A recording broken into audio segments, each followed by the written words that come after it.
चाहता तो नहीं था मैं, तुम्हारा जो नया पाखंडी बाबा जी है जिसका नाम धीरेंद्र शास्त्री है, इसकी पोल खोलना। लेकिन आज की जो वीडियो इसको विस्तार के साथ देखना। गारंटी देता हूं जिसने पूरी वीडियो देख ली, इसकी पाखंडी की जो मैं पोल खोलूंगा, आप तो जीवन में कभी इस बाबा की तरफ मुंह करके भी नहीं देखोगे। सबसे पहले तो जो ये आपके धीरेंद्र शास्त्री, जिनको बागेश्वर धाम के नाम से भी जाना जाता है, इनका पूरा नाम है धीरेंद्र कृष्ण गर्ग, जिनका जन्म 4 जुलाई 1996 को एमपी के छतरपुर जिले के गड़ा गांव में हुआ। इनके दादा थे भगवान दास गर्ग, इनके पिता थे राम कृपाल गर्ग। इनके जो दादा हैं उसी ने इसकी नींव रखी थी। ये जो धाम है, जिस धाम पे तुम जाते हो। अब बात क्या है, ये जो तुम्हारा बाबा जी है, मैं तो इसको छोटा भाई कहूंगा, ये जो गर्ग साहब है हमारा छोटा भाई धीरेंद्र, जिसकी उम्र में 27 या 28 साल है, इसने इतना पाखंडवाद कैसे खिंडा दिया। एक एक वीडियो में सबूत के साथ उसकी पोल खोलता जाऊंगा। इस वीडियो को पूरी देखना है। पूरी देखने के साथ साथ इस वीडियो को जितने भी यूट्यूब, फेसबुक, जो हमारे चाहने वाले साथी हैं, सभी जगह इसको चलाएं, इसको शेयर करें, ताकि ऐसे पाखंडी आगे से पैदा ना हो, इस हिंदुस्तान की ऐसी की तैसी ना करे। इस पाखंडवाद के कारण हम इतने पीछे हैं। अब बात करता हूं मैं। सबसे पहले जो हमारे बाबा जी है, शुरू में ये अपने आसपास के गांव गोहांड में भिक्षा मांगता था, क्योंकि वो पुश्तैनी काम है। इनके दादाजी जो थे वो एक मंदिर को चलाते थे, फिर पिता ने संभाल लिया, फिर इन्होंने संभाल लिया। ये तेज खोपड़ी का आदमी था, चालू आदमी जो होता है, शक्ल का सुंदर भोला भाड़ा। इसने सीखा है कि दादा ने अच्छी मेहनत लगन से सेवा करी, दादा को मिला क्या, पिता को मिला क्या। एक मंदिर की सेवा करके शायद कुछ नहीं मिलता। अगर किसी को कुछ मिल सकता तो वो मिल सकता लोगों में पाखंडवाद घुसाने से। अब इन्होंने बचपन से ही पर्ची बनानी शुरू कर दी। बचपन से ये भगवान बन गया, जिनकी डायरेक्ट भगवानों से फोन पे बात होने लगी। अब सबसे पहली चीज तो अच्छे से जान लीजिए, आप सभी को बता देता हूं, इसका एक छोटा भाई भी है जिसका नाम है शालिग्राम गर्ग, उसको सौरव कहते हैं, सौरव भैया। इसकी एक बहन भी है। अब बहन को तो छोड़ दीजिए, दोनों भाइयों की बात करते हैं। इसका जो भाई है ये सौरव भैया हमारा, ये भी लाल बाणा लाल चोला पहन के अपने भाई के साथ इसको संभालता है। किसको? धाम को। अब सबूत के साथ आप नीचे सब कुछ देखते जाना।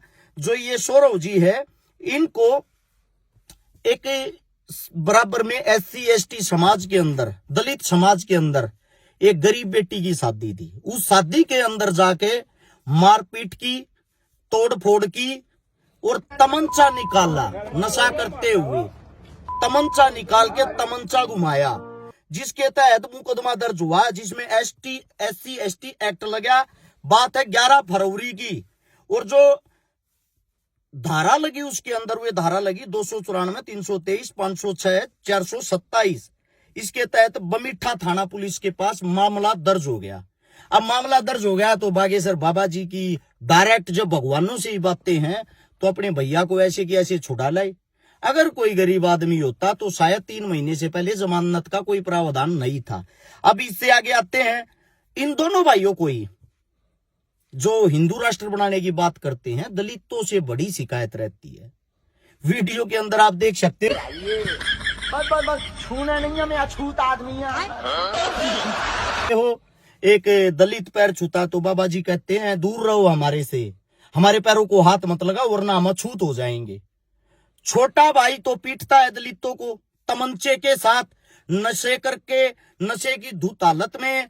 और बड़ा भाई दलितों से दूर रहता है। और वही दलित जिनकी सबसे बड़ी संख्या, सबसे बड़ी शक्ति है, जिनको बाबा साहब भीमराव अंबेडकर जी ने लड़ना सिखाया था, वो आज हिंदुत्व के नाम पे इनके झंडे उठाते हैं। हमारे देश का दुर्भाग्य है। अब इससे आगे आते हैं कि दलितों को वो हिंदुओं में गिनते ही नहीं है। फैक्ट है, सच्चाई है, रियलिटी है। मानो या ना मानो, इस देश के अंदर से छुआछूत ना मिटा था, ना मिटा है। और यही हालात रहे। पढ़ा लिखा आदमी, बाबा साहब भीमराव अंबेडकर को, ज्योतिबा फुले को, भगत सिंह, राजगुरु, सुखदेव, चंद्रशेखर, जब तक इनकी विचारधारा को आगे लेके चलने वाला इंसान नहीं आएगा, ये देश इस पाखंडवाद से कभी बाहर नहीं निकलेगा। अब इसके बाद आते हैं धार्मिक गुरु, जो वाक्य में अच्छे इंसान है, जैसे कि शंकराचार्य जी, संत तुकाराम जी, साईं बाबा, उन सब के बारे में आपके इसी 27 साल के गर्ग साहब ने अपने मुंह से आपत्तिजनक टिप्पणियां की है, आपत्तिजनक भाषा का प्रयोग किया है। आप चेक कर सकते हो नीचे। और फिर उन्हीं इंसानों से माफिया भी मांगी है। क्या किया है? माफिया मांगी है। क्यों? क्योंकि इनको यह लगता है कि वो आपसे ज्यादा विद्वान हैं, आपसे ज्यादा पढ़े लिखे हैं, वो रियलिटी के ज्ञानी आदमी हैं। लेकिन भारतीय जनता पार्टी का जो मुखोटा पहन के ये धीरू भाई घूम रहा है, इसका कार्य ये है, जो पार्टी के विपक्ष में जाएगा उसका तुझे सत्यानाश करना है, उसकी तुझे खिलाफत करनी है। इसको खुली छूट दे रखी है। अब इसके बाद आपको एक बात बताता हूं, ये सपोर्ट किनको करता है, वीडियो देख लेना। आशाराम के बारे में इनके क्या शब्द है, क्या विचार हैं। आसाराम बापू, उनको भी मिले नहीं है, पर वीडियो पर ही देखा है। क्या कहेंगे उनके बारे में? भगवान की सब अपनी जगह सब ठीक है। आपको पता है कितने गंभीर आरोप है उनके ऊपर? बिल्कुल आरोप है। तो कुछ कहना नहीं चाहेंगे? क्या कहेंगे, सब अपनी जगह, सब लोग अपनी जगह ठीक होते हैं। इन्होंने बोला अच्छे इंसान है, बड़े अच्छे इंसान है। प्रेस रिपोर्टर कहती है कि इन पे बलात्कार जैसे संगीन अपराध साबित हो चुके हैं, कोर्ट सजा सुना चुका है, फिर भी आप इनको अच्छा इंसान मानते हो। राम रहीम, जिस पे अपराध साबित हो चुके हैं, बलात्कार के, मर्डर के, ऐसे इंसानों को ये अच्छा इंसान मानता है। साथ में राम रहीम को जमानत दे, वो पैरोल दे देती है बार बार सरकार। आशाराम जिनको जमानत मिल गई, ऊपर से सजा होने के बाद भी, इसका रीजन क्या है? इसका रीजन और इसके फैक्ट पर बाद में बात करेंगे। अब बलात्कारी को सपोर्ट कौन कर सकता है? बलात्कारी को सपोर्ट करेगा वही विचारधारा रखने वाला इंसान। अब आप कहोगे ये क्या बात बोल दी? अब यही बात मैं आप लोगों को बता देता हूं। ये एक वीडियो सुनो एक शख्स की। बगेसरा लड़की का सप्लायर है। मध्य प्रदेश से 48,000 लड़की को ये देह व्यापार और इधर उधर बेचा है। अखबार में आई हुई खबर देखो, इसमें लिखा हुआ 48,000 लड़कियां गायब हो चुकी हैं, जिनका कोई अता पता नहीं। इसी बागेश्वर धाम के आसपास की, गांव की, गवाहंड की, शहर की लड़कियां। आखिर बाबा जी इन लड़कियों का करता क्या है? सबसे बड़ा सवाल ये मैं नहीं, हर शिकारा नहीं कर रहा, वहीं का इंसान, वहीं का ये शख्स, वहीं का ये नेताजी कह रहा है, लड़कियां सप्लाई करता है। क्या करता है? लड़कियां सप्लाई। और साथ में आप लोगों को एक बात और भी बता देता हूं, ये एक फोटो है बाबा जी की, एक लड़की का चुंबन लेते हुए की, जो सबसे पहले वीडियो के माध्यम से पता लगा था। इसका सत्संग सुनने के लिए आई थी, इसकी कथा सुनने के लिए आई थी। और फिर 4 दिन बाद उसी कथा, जिसको इन्होंने बुलाया, जो लड़की इनको पसंद आई, 4 दिन बाद उसी के साथ आज से 4 साल पहले बाबा जी की चुंबन अवस्था में फोटो वायरल हो जाती है। अब यह फोटो नकली है या असली है, इसका फैसला आप लोग करोगे, क्योंकि 4 साल पहले एआई नहीं था। एआई अभी आया है 1 साल से, तो आप इस फोटो को एआई नहीं बोल सकते। ये 4 साल पहले 2021 में वायरल हो चुकी है। अब इसके बाद अगली बात जो आती है, बाबा जी पर्चा कैसे बनाते हैं? 2 नंबर पंडाल में एक पीली साड़ी पहने रेलिंग से टिकी हुई महिला बैठी। 2 नंबर पंडाल में एक तो रेलिंग के पास में जहाँ पर रेलिंग है, बांस की रेलिंग लगी, वहाँ पीली साड़ी पहने जो टिकी हुई बहन जी बैठी है। ये एक ब्लूटूथ ईयरपीस है जो कि साइज में राजमा से भी छोटा होता है। ये डिवाइस एग्जाम्स में चीटिंग के लिए बनाया गया था और ये मार्केट में इजीली अवेलेबल। ये पाखंडी फर्जी पर्चा बनाकर कैसे मासूम और भोली भाली जनता को बेवकूफ बनाता है। अगर आप धाम पर जा चुके हो तो आपको पता होगा कि वहाँ पर सिक्योरिटी के लिए PTZ 360 डिग्री CCTV कैमराज का यूज किया जाता है। इसका कंट्रोल पैनल धाम में मौजूद कंट्रोल रूम में होता है। कंट्रोल रूम में बैठी उनकी टीम ऐसे लोगों को चुनती है जो भीड़ में से अलग दिख रहे होते हैं। हाँ, सिर पर सफेद तौलिया, काला बैग लिए हुए दाढ़ी वाले। लेकिन अब मेन क्वेश्चन ये है कि ये इन्फॉर्मेशन धीरेन्द्र शास्त्री तक कैसे पहुंचाई जाती है। तो काम होता है GSM मॉड्यूल और ब्लूटूथ डिवाइस की मदद से। ये एक ब्लूटूथ ईयरपीस है जो कि साइज में राजमा से भी छोटा होता है। ये डिवाइस एग्जाम्स में चीटिंग के लिए बनाया गया था और ये मार्केट में इजीली अवेलेबल है। ये 2-वे कम्युनिकेशन को सपोर्ट करता है, लेकिन इस केस में ये सिर्फ धीरेन्द्र शास्त्री तक इन्फॉर्मेशन पहुँचाने का काम करता है। और कभी कभी ये डिजिटल स्क्रीन का भी यूज कर लेते हैं, जिसका कंट्रोल एजेंट के हाथ में होता है। जब भी धीरेन्द्र शास्त्री को एजेंट से कांटेक्ट करना होता है तो वो कुछ कोड वर्ड का यूज करते हैं। राम, साधु जी, राम, तुझे सीताराम। 2 नंबर पंडाल में एक पीली साड़ी पहने रेलिंग से टिकी हुई महिला। बड़े पर्चे बनाते हैं, दुनिया के पर्चे बनाते हैं, पर्चों पर ही हर चीज बता देते हैं। एक तो बाबा जी की पूरी टीम ऑपरेट करती है, हर जगह कैमरे लगे हुए हैं। एक छोटी ही लीड बनाई थी, जो पेपर होते हैं, टेस्ट होते हैं, उनमें चीटिंग करने के लिए वो लीड कान के अंदर डल जाती थी, जिससे वो लीड दिखाई नहीं देती है। बाबा जी उसको लीड को कान में डाल के ब्लूटूथ ऑन रखते हैं। जब उनकी टीम ऑपरेट करती है, वो ऊपर से इशारा देती है। जो बाएं पंडाल में 2 नंबर पे बैठी हुई पीले सूट वाली औरत है, कृपया करके वो आगे आ जाए। उस चीज को बाबा जी फॉलो करते हैं। इस वीडियो के माध्यम से पूरा हकीकत, पूरा सच आप लोग देख सकते हो। अब इससे अगली बात आती है, बाबा जी ने एक यूपी की औरत थी जिसका रात के 10 बजे पर्चा बनाया, जो दीक्षा लेने के लिए गई थी। रात को 10 बजे पर्चा बनाया, बड़ी बड़ी बातें की, ये कर देना, वो कर देना, आपके घर में लक्ष्मी होगी, फलाना होगा, धकड़ा होगा। उसी आश्रम की दीवार गिर जाती है रात के 4 बजे, उसी रात को, और उस यूपी वाली महिला की मृत्यु हो जाती है, मौत हो जाती है। बाबा को जब अपने ही आश्रम के अंदर 6 घंटे पहले वो मौत दिखाई नहीं दी, वो आपका हमारा भविष्य कैसे देख सकता है, कैसे बता सकता है? सोचने का विषय, सोचने की बात है। इसके बाद अगली बातें करते हैं। जब देखो बाबा जी हमारे धर्म का मजाक उड़ाते हैं। कहां गए भाई वे हिंदुत्व वाले, बजरंग दल वाले? सभी दलों से पूछना चाहता हूं, वीडियो में सुनो क्या कह रहे हैं बाबा जी। राम जी के 5 बाप थे। 5 कितने? राम जी के 5 पिताजी हैं। विचित्र बात है, स्वीकार करना बड़ा मुश्किल है, पर सत्य बात है। बाबा जी कह रहे हैं जो राम थे, श्री राम जी, उनके 5 पिता थे। क्या ये मजाक नहीं है? रावण से डायरेक्ट ये बात करते हैं। एक बार हमारी रावण से बात हुई, फोन कॉल पर। अब ये मत पूछना कि नंबर क्या था, हुई तो हुई। एक बार हमारी रावण से बात हुई, हमने कहा क्यों दशानंद जी, माय डियर कैसे हो? उन्होंने कहा हेलो बागेश्वर वाले बोल रहे हैं। हम कहा जी। हम कहा भैया कैसे हो? हमने बुंदेली में बात करी, रावण ने भी हमसे बुंदेली में बात की। हम तो ठीक है भैया। हद तो जा हो गई कि साउंड में फटर फटर हो गो। हमने कहा भाई साहब दसई मौ से बोल रहे का?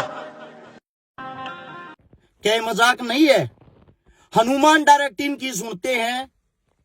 क्या ये हमारे धर्म का मजाक नहीं है? असल में तो ये मजाक उड़ना शुरू हुआ 2014 से, जब से भारतीय जनता पार्टी जो आई है। लोगों को जो धर्म की अफीम इन लोगों ने इतनी चटा दी। जिस वक्त राम मंदिर का उद्घाटन हुआ, उस वक्त पोस्टर लगे थे जगह जगह। मोदी जी एक 3 साल के बच्चे को उंगली पकड़ के चला के लाते हैं, यानी कि राम को छोटा राम बना रखा था, मोदी उससे बड़ा बना रखा था। हम जिस दिन से पैदा हुए हैं, हमारे बड़े बुजुर्ग गाड़ में से निकलते उन्होंने सिखाया बेटा राम राम करके लिखड़ा कर। इमारत राम राम करके लिखना सिखा रखा है, तो इसका मतलब राम तो पहले से ही, ये जो राम शब्द उसका पहले से ही प्रयोग किया जा रहा है, उसका उच्चारण हो रहा है। तो 2014 में मोदी उंगली पकड़ के राम को लेके आता है। क्या मोदी राम से भी बड़ा हो गया? क्या मोदी राम को लेके आया है? उससे पहले कुछ था ही नहीं। इसी के दरमियान उसी मंदिर के अंदर, राम मंदिर के अंदर, एक 23-24 साल का लड़का पांडे नाम का बैठाया गया, जो वहां का बड़ा वो बनाया है, पंडित बनाया, अधिकारी बनाया है, या उसको संभालने वाला बनाया है। उसकी दुनिया भर की लड़कियों के साथ छाया चित्र गंदी गंदी वायरल हैं। क्या इस देश के अंदर विद्वान पंडित ज्ञानी इंसान और सबके बीच में से एकलौता वो इंसान छाटा गया, वहां जाके ज्ञान की समाप्ति होगी क्या उससे आगे? क्योंकि सरकार हर जगह खाने की जगह, कमाने की जगह, रोजगार को देखते हुए उस इंसान को बैठाती है जो सरकार का बेनिफिट करे, सरकार को फायदा पहुंचाए। अब मैं धीरेन्द्र शास्त्री जी से भी एक बात पूछना चाहता हूं। शास्त्री जी, आप खुद बताते हो मेरी पढ़ाई में कोई रुचि नहीं थी, कैसे भी गिर पढ़ के मैंने 12वीं कर ली, उसके बाद बीए कर ली, बैचलर ऑफ आर्ट। तो इसका मेरे हिसाब से तो बीए तो अगर हम अपने हरियाणा की बात करें, राजस्थान की बात करें, बच्चा बच्चा करे घूम रहा है, बच्चा बच्चा हर इंसान कर लेता है, घर पे बैठ के भी कर लेता है। मैं आपसे एक बात पूछना चाहता हूं, जब आपने जो ये पूजा पढ़ते हो, जो पर्चा बनाते हो, ये शिक्षा कहां से ली? आप काशी से पढ़ के आए? आपने कोई धर्म पढ़ा, आपने कोई ग्रंथ पढ़ा, आपने ग्रंथ पढ़ा, गीता पढ़ी, रामायण पढ़ी, क्या पढ़ा है आपने? पहले आप स्वयं का ज्ञान तो बताओ, आपका ज्ञान क्या कह रहा है?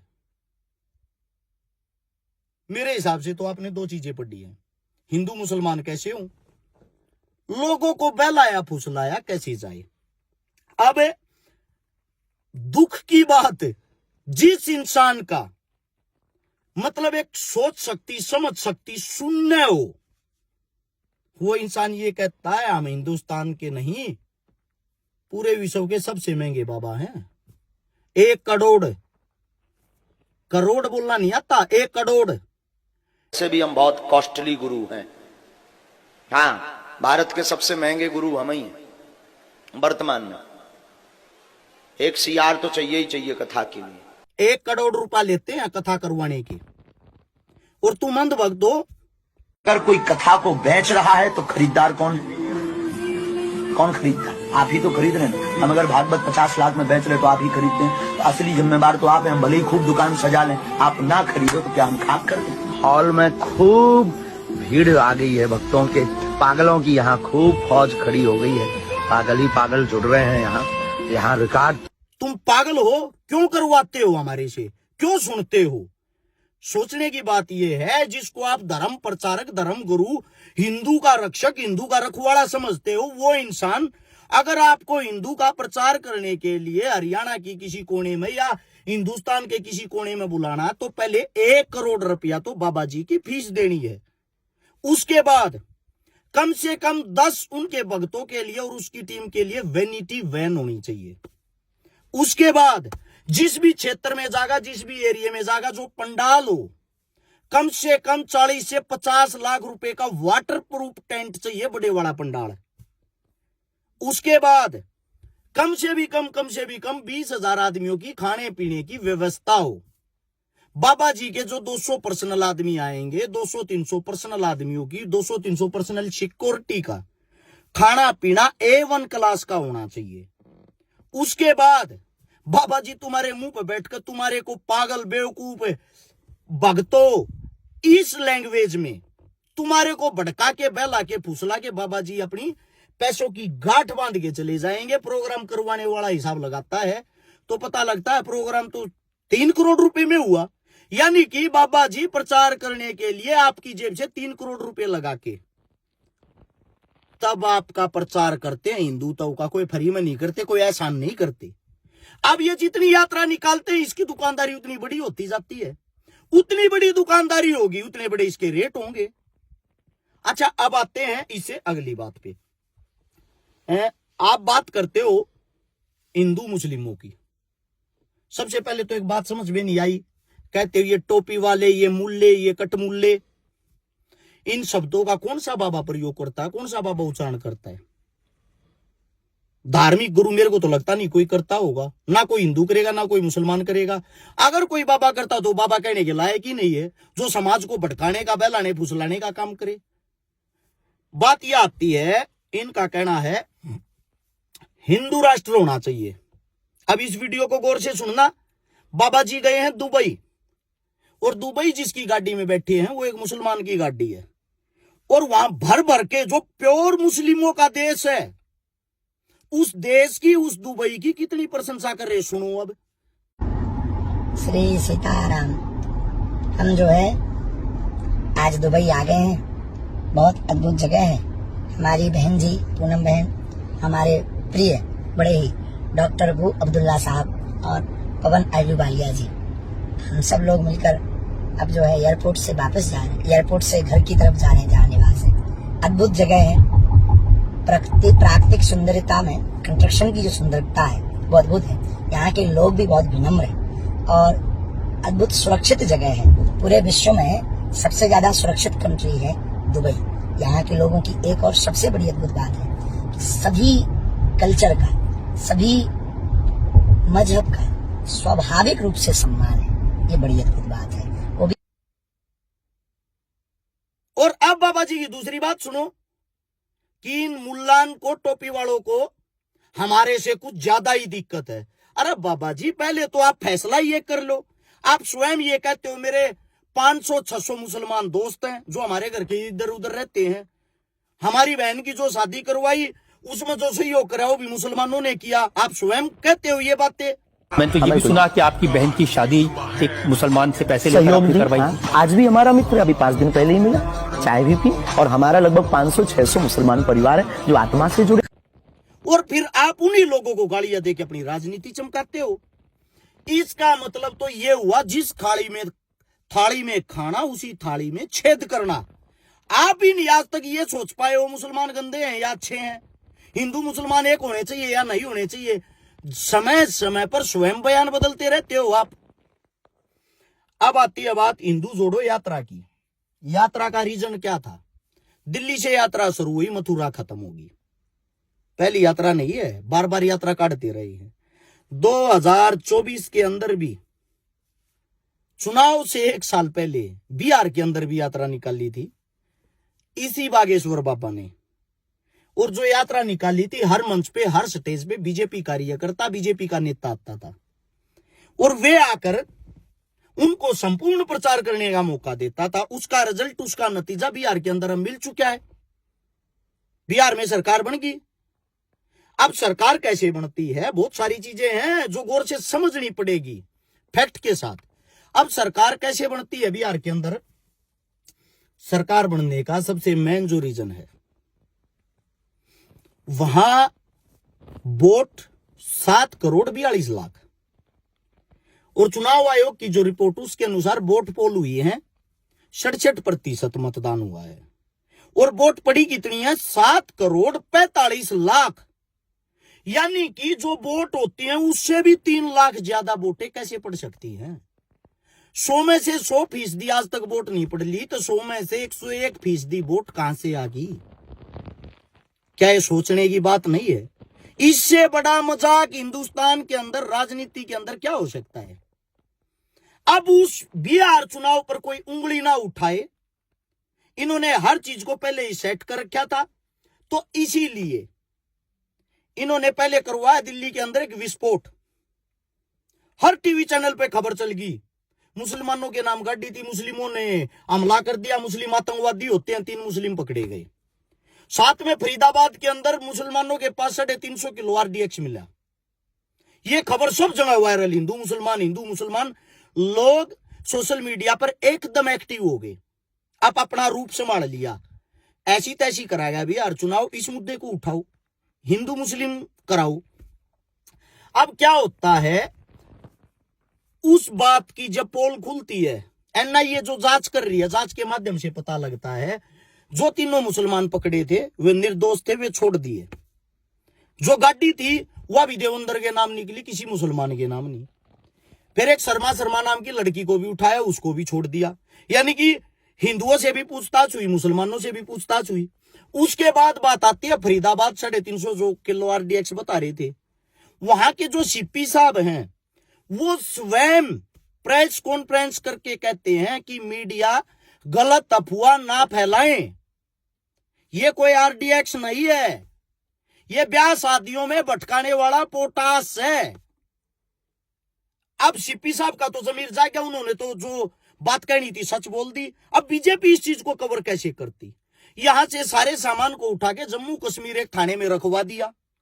वहां थाने में रखवा के उस चीज पे कोई कार्रवाई ना हो जाए वहां विस्फोट करवा दिया, जिसमें 7 से 8 पुलिस वाले शहीद हो गए। होए जाओ बलि का बकरा बनाना सरकार का काम होता है। यानी कि उस विस्फोट के साथ सारे सबूत खत्म, तबाह। अब जैसे ही वो मामला खत्म होता है बम विस्फोट वाला, लोग दोबारा से हिंदू मुस्लिम में फंसाने, क्योंकि दोबारा से बिहार चुनाव पे ना पहुंच जाए, इसीलिए बागेश्वर बाबा की एंट्री पहले से ही तय कर रखी थी। आपने यात्रा यहां से शुरू करके यहां निकालनी है। बाबा जी की यात्रा पे सबका ध्यान, बीजेपी ने संपूर्ण उसको समर्थन दे दिया, क्योंकि आदमी तो बीजेपी का, मुखोटा तो बीजेपी का ही है। अब बाबा जी चल रहे, बाबा जी से अलग किसी मीडिया, टीवी, पत्रकार के अंदर कोई दिखाने का बचा ही नहीं। अब बाबा जी यात्रा क्यों निकाल रहे हैं उसका भी रीजन है। बाबा जी ने दिल्ली से मथुरा तक यात्रा निकाल ली है, हिंदू जोड़ो यात्रा। क्या हिंदू दिल्ली और मथुरा जो यहीं तक है? और कुछ तो ऐसे अनाप शनाप है जिन्होंने नीचे अगर आप देखोगे भगत सिंह का रूप दे दिया इनको। एक 5 रुपए का थर्मामीटर मुंह में डालने से भगत सिंह हो जाता है कोई। 5 किलोमीटर पैदल चलने से जिसकी चलने की हिम्मत नहीं रहती उसको भगत सिंह बोल दिया आप लोगों ने। किसी की भी तुलना भगत सिंह से कर दोगे आप। अब यात्रा जब निकालता है तो यात्रा के अंदर शामिल कौन होते हैं? शिल्पा शेट्टी, शिखर धवन, सुरेश रैना, बड़े बड़े मतलब एक्टर। अब इनका कारण क्या है, लॉजिक क्या है? शिल्पा शेट्टी वही हीरोइन है जिसपे 60 करोड़ रुपए का धोखाधड़ी का मामला चल रहा है, मुकदमा चल रहा है। शिल्पा शेट्टी वही महिला है जिसका पति Raj Kundra porn movie BF blue film बनाता है, उससे कमाई करता है, तुम्हारे बच्चों को गंदगी दिखा के बिगाड़ता है। वे आदमी हिंदुत्व को बचाएंगे? अजीब बात है। लेकिन बीजेपी में आने के बाद एक बात तो है, सारे पाप सब कुछ धुल जाते हैं, सब कुछ तुरंत साफ ऑन द स्पॉट फैसला कर देते हैं। शिखर धवन, अब शिखर धवन को बैटिंग ऐप होती है जिसका वो प्रचार या प्रमोशन करता होगा, जिसपे सट्टा लगाया जाता है, उसमें शिखर धवन के पास ईडी का नोटिस आ रहा है, साथ में सुरेश रैना के पास नोटिस आ रहा है। अब इन सब के पास एक ही इंसान है हिंदुस्तान में जिसको व्हाइट मनी ब्लैक करनी है, जिसको अपने मुकदमे खत्म करने हैं, जिसको 1 नंबर का बनना है, जिसको बीजेपी से टिकट लेनी है। वो जो हमारे ये जपनाम बाबा जी हैं बागेश्वर धाम वाले, इनके पास चले जाओ, तुरंत सब कुछ साफ। क्योंकि बाबा जी के बारे में स्वयं नरेंद्र मोदी जी ने ये कहा है कि बाबा जी तो मेरा छोटा भाई है। आप उसको भगवान मान रहे हो, प्रधानमंत्री ये कह रहे हैं मेरा छोटा भाई है। अब ये इसलिए उस यात्रा में शामिल हुए हैं, जब उत्तर प्रदेश चुनाव 2027 में आओगा, 1.5 साल रह गया। मूर्खो, ये बीजेपी है, उसकी तैयारी कर रही है। उसकी तैयारी में ये यात्रा निकाली जा रही। जहां मथुरा खत्म करी ये यात्रा, जहां कृष्ण की जन्मभूमि बोला जाता है, वहां भी एक मस्जिद है। अब जल्दी ही आप ये खबर देखने को मिलेगी कि उस मस्जिद को तोड़ेंगे, उस मस्जिद को हटाएंगे, मुल्लों को काट देंगे, मुल्लों को तोड़ देंगे, हिंदू राष्ट्र बनाएंगे। और ये जो अंधी बहरी बेड़े हैं, ये चिल्ला चिल्ला के जय श्री राम, जय श्री राम, ये बातें कर करके दोबारा फिर से सरकार का माहौल बना देगी। ना शिक्षा की बात होगी, ना स्वास्थ्य की, ना रोजगार की, ना खेती की, ना किसानी की, ना पढ़ाई की, ना लिखाई की। जरूरत ही नहीं है इस देश को। इस देश को जरूरत है मूर्खों की, पागलों की। वो काम बीजेपी उनको अच्छे से हैंडल करना जानती है। सबसे बड़ी चीज, जब कुंभ संगम जो होया, उसमें बाबा जी ने एक बात कही थी, जो कुंभ में डुबकी नहीं लगाएगा वो देशद्रोही होगा। बाबा जी, या जो शिल्पा शेट्टी, इसने भी डुबकी नहीं लगाई थी, शिखर धवन, सुरेश रैना ने भी डुबकी नहीं लगाई थी, तो इसका मतलब ये भी देशद्रोही है। और ये देशद्रोही हैं तो आपके साथ क्यों घूम रहे हैं? या अब इनके सारे पाप संकट कट गए? यही आदमी जो बड़े बड़े चेहरे अब घूम रहे हैं, उत्तर प्रदेश जब चुनाव होगा, यही आपको सांसद और विधायक नजर आएंगे। इन्हीं को टिकट मिलेगी, लोग इनको देखने के चक्कर में इनको वोट देंगे और वोट लेकर अगले 5 साल तक तुम्हारे को जीवन में कहीं भी दिखाई नहीं देंगे, कहीं भी। इसीलिए हमारे देश का बेड़ा गर्क हो रहा है। मेहनत करने वाले संघर्षशील, जमीन पर जो जमीन की हकीकत जानते, जो मुद्दों को जानते हैं, वो तो संसद विधानसभा तक पहुंचते ही नहीं, यहीं रह जाते हैं। अब बाबा जी, सबसे बड़ी चीज जो आप लोगों को बता देता हूं, वहां एक भगदड़ हुई थी संगम में, मैं भी वहीं था। जो मेरे को कहते तो मुसलमान है, मुल्ला है, फलाना है, धकड़ा है, मुझे दुख ये आता मेरे हिंदुत्व का मजाक बनाया जाता है। मुझे दुख ये आता हमारे हिंदुत्व को बेचा जा रहा है, बिजनेस बनाया जा रहा है। ये देख लो, ये किसी न किसी मंदिर के हैं, कहीं ना कहीं किसी जगह के हैं। हर चीज को मानता हूं, हर चीज का सम्मान करता हूं, मंदिर का भी, मस्जिद का भी, गुरुद्वारे का भी, लेकिन उनका क्या सम्मान करें? यही तुम्हारा ये पाखंडी बाबा जिन्होंने एक स्पीच दी थी, जिस वक्त भगदड़ हुई, भगदड़ के टाइम पे ये कहा था कि उनको मोक्ष की प्राप्ति होगी, जो उड़े मर गए। बाबा जी, आपने भी मोक्ष की प्राप्ति की क्यों ना कही उड़े जाकर? इससे अच्छा क्या मौका हो सकता है? और उस भगदड़ में 11 घंटे तक तो ये भी मानने को तैयार नहीं थे यूपी के सीएम योगीनाथ जी कोई मौत हुई है। और मैं मौके पे था, नीचे वीडियो देख सकते हो। उसी भगदड़ के बीच में उसी टाइम लगभग 70-80 एम्बुलेंस आई थी, और मैंने वीडियो के माध्यम से उसी टाइम बताया था 90 लोग कम से कम मारे गए हैं, लेकिन मीडिया नहीं दिखाएगी। उनका आंकड़ा बाद में 100+ चला गया था, 100 से भी ज्यादा आदमी मारे गए थे उस भगदड़ में।